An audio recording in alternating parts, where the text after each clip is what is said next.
Hello, Sylacauga. I'm down here at the Sylacauga Parks and Rec, and we're with things going on in Sylacauga Facebook page and YouTube channel. And I got the director here with me, Steve Masters. He's the director of the Sylacauga Parks and Rec, and we're going to talk about something special happening next Friday. But before that, we want to talk about some current things that's going on here at the Rec. So take it away, Steve. What all's happening right now? Current things, we finish up youth basketball next week. They're picking all-star teams, and we'll take those all-star teams, and they'll play in district in Alex City against, everybody else in our district. We're currently registering for baseball, the biggest sport that we have every year, about 400 kids. USSSA baseball, $75 to register. You can do that at sylacauga.recdesk.com or call us at 256-249-8561. But that's already opened up. It's open. You can register right now. You can register right now, and it actually ends on the last day of this month. And they have tryouts like 2 days after registration ends. Okay. So once we have tryouts, once that kid's placed on a team, we have to order uniforms the next day in order for them to be in on time. So get registered now. If you come in after we've ordered uniforms, the kids have been placed on teams, and kids already practicing, don't ask us if you can register them. Right. It's late. Understandable. We start this in January. You've got a whole month to get in here and get it done. And we hope that everybody gets it done so we don't have any issues with it. Okay. Before we go on to something else while we're still on baseball, can we talk for a minute? I know you're always needing these coaches and umpires. Always. Everybody, you realize that we're running the program through Parks and Rec, but the heart and soul of this program is volunteers. If you got 400 kids, that's about 36 teams that you're going to have, and each team has 2 to 3 coaches on it. Right. So, we need lots of volunteers to run these programs. The cool thing about the way we do our baseball, you don't have to work on the field. You don't have to work in the concession stand. We're not going to ask you to sell candy or anything like that. So when you do volunteer with us, you got to worry about your team of 12 kids. Right. That's your job. That's all you got to worry about. So, it doesn't take as much time as you would think it would, but we're always needing coaches and someone to pass that knowledge along and work with our kids for sure. Okay. And umpires? Umpires, we've always used the association, the Alex City. We like to have high school officials because, the umpire controls the game. Right. And, if you don't have a great umpire, then things can get sideways really quick. As far as I know, we're still going to be using high school officials for baseball. Right. Now, they've dropped us in basketball and flag football, and that's been an issue for us to try to find good referees for basketball, but I have not been told that they're not covering us this year in baseball. Okay. And while we're on the subject, Steve, I'd like, you can explain it more, but I'd like to mention something about when you go to watch your kids play baseball. Let them play ball. Parents, stay out of the game and let the kids have a blast and learn the game of baseball. That's the thing. I mean, there are very competitive leagues, and there's options for, the kid that you feel is elite to go out and, maybe travel to a different town and take baseball really, really serious. We're recreational baseball. It's a little different. Yes, our job is to teach that child fundamentals, let them enjoy learning fundamentals and playing with their friends, and hopefully make them better as they progress. So when they get to school ball, they know the fundamentals, they've got the skills, they can play competitive baseball. I mean, the biggest issues and arguments that we have every single year is 5 and 6 year old T-ball and 7 and 8 year old coach pitch. Right. It's not serious. Right. It's kids playing a game. Right. I mean, and 9 times out of 10, every time that we've had an issue, you call the person the next day and they're like, I can't believe I did that. Right. No. Take that mindset with you when you get out of the car. Right. These are kids playing a game with their friends. There's no college scouts there. Your high school coach isn't even there. Right. This is just a game for kids to play. That's right. And parents be parents and let the kids be kids. That's it. I mean, and that's what we try to tell people. If you're doing anything to bring attention to yourself and away from that game, we're going to ask you to leave. Right.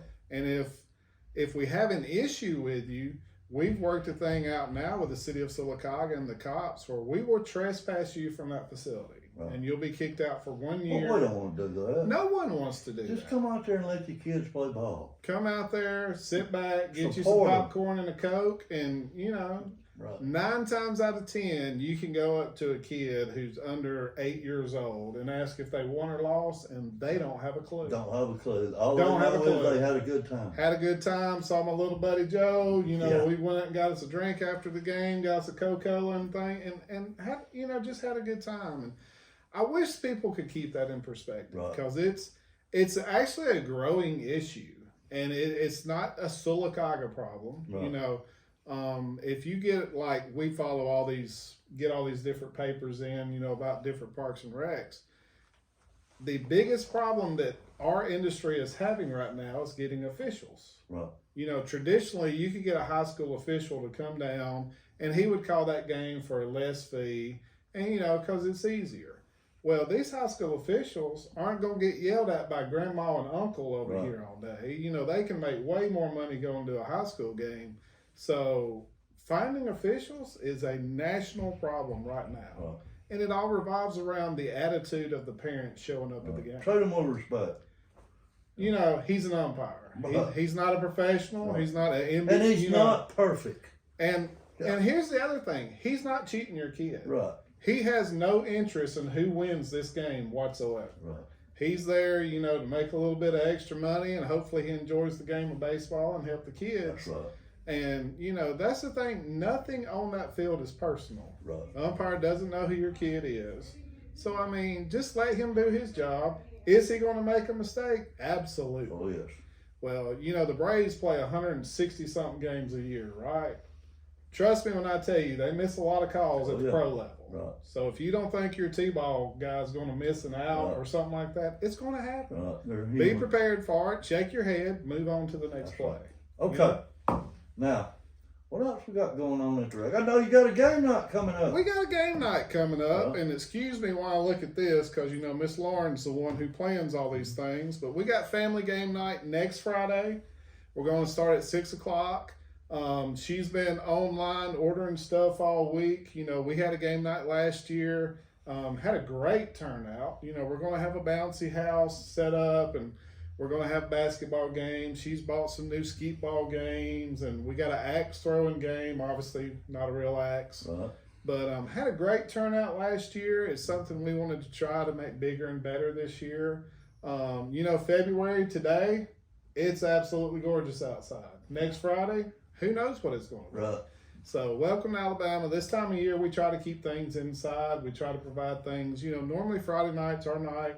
You know, as parents don't have to get off work after all day and leave town. You know, get the kids entertained, stay local, eat somewhere local, and hopefully we'll have a great turnout for that. Right.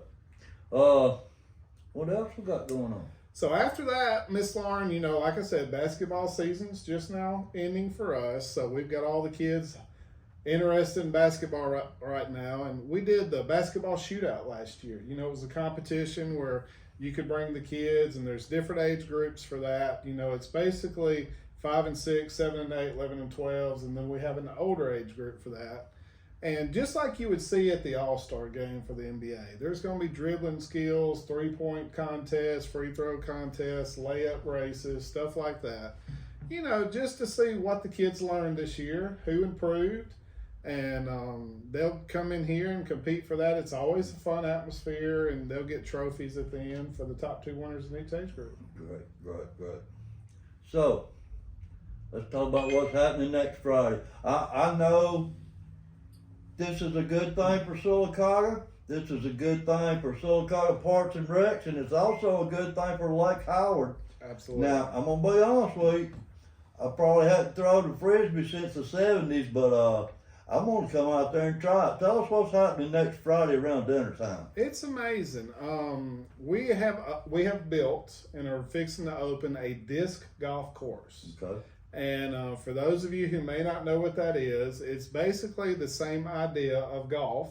There's 18 holes, there's tee boxes, but instead of hitting a ball into a hole with a flag in it, you throw a Frisbee from the tee box, and you're trying to ring a basket at the end of it that's got chainmail on it that catches the basket. It's something that I've seen when I visit other wrecks and parks and stuff in the past, and we were trying to lay it out in our head at like Noble Park or somewhere like that, and we just couldn't make it work. Well, Billy Bean and Jonathan, I almost got his name wrong, James Hopkins, came to me and it said, "Hey, we want to build a disc golf course." I was like, "Me too. Where are we going to do this thing?" And they were like, "Lake Howard." And I was like, "Wow, Yeah, that's great awesome." idea. So we went to the Lake Howard Authority because obviously this things cost money, and we went to the authority over Lake Howard, and they thought it was a great idea. We went basically when you're driving down into the park, the property on the left. You know, it used to be an old Girl Scout hut over there, and you could walk over to the dam, you know, that Right. way.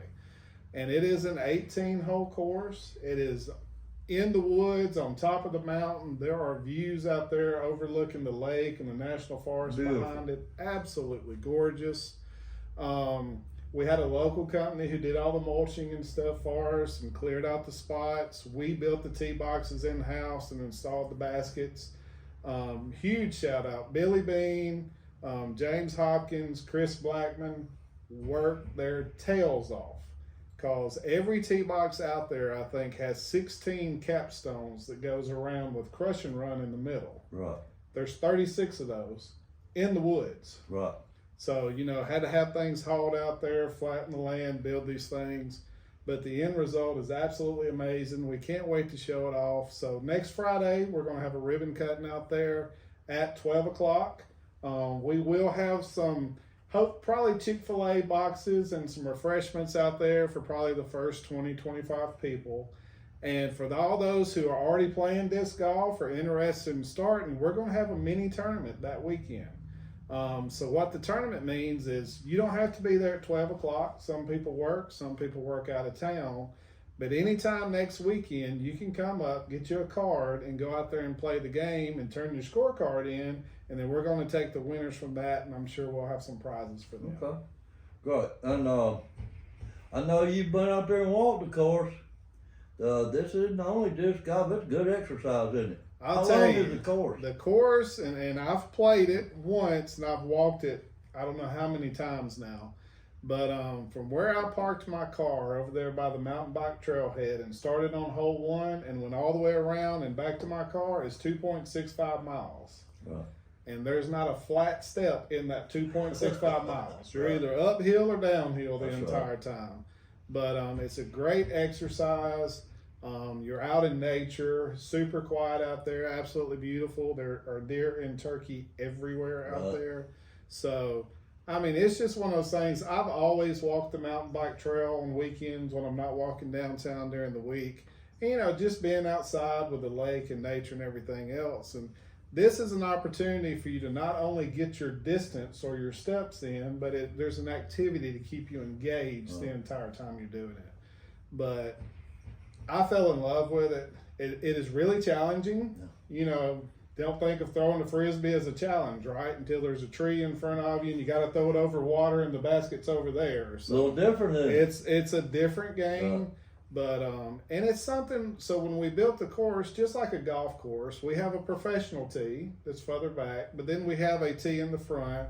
So anybody at any skill level can go out there and have fun doing it. It sounds great. I'm excited about it. I had never played, but I'm always up for a challenge, so I'm interested. You're gonna see me out there. And what are the days and hours that people can go out there and besides the tournaments you're having, maybe just practice or get a good walk in? Sure, and you know, that's the beautiful thing about Lake Howard.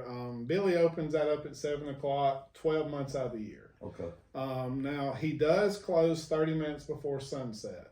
And, you know, people are always wondering why we do that, because if you're not back to your car 30 minutes before sunset and we don't realize that somebody's in the woods, possibly injured, lost, out on the lake, and something happened to their boat until 7 o'clock at night in February, it's dark and it's cold and you're in trouble, right?